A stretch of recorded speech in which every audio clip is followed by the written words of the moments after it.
Replacement surgery এটি করবার পর ফিজিওথেরাপির প্রয়োজন হয় কিনা? সাধারণত রিপ্লেসমেন্ট সার্জারি তখনই করা হয় যখন একটি জয়েন্ট অকেজো হয়ে যায় বা অকার্যকর হয়। তার মানে এই যে অকার্যকর হলো, এটাও কিন্তু দীর্ঘ মেয়াদি একটা রেজাল্ট।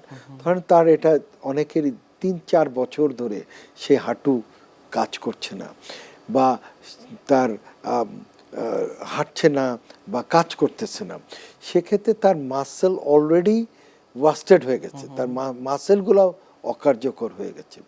সেক্ষেত্রে আমরা যখন অপারেশন করি, আমরা দীর্ঘমেয়াদী রিহ্যাবিলিটেশন প্রোগ্রামের আশ্রয় নেই।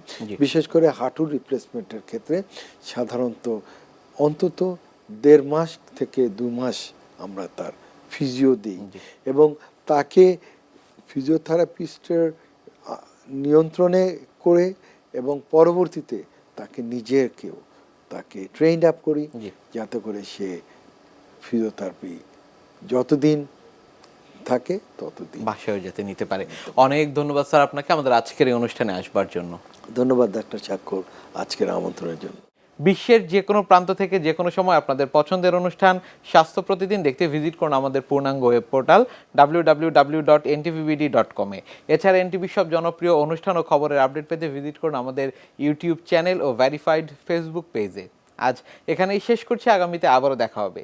সে পর্যন্ত আপনারা সবাই ভালো থাকুন, সুস্থ থাকুন, এনটিভির সাথেই থাকুন।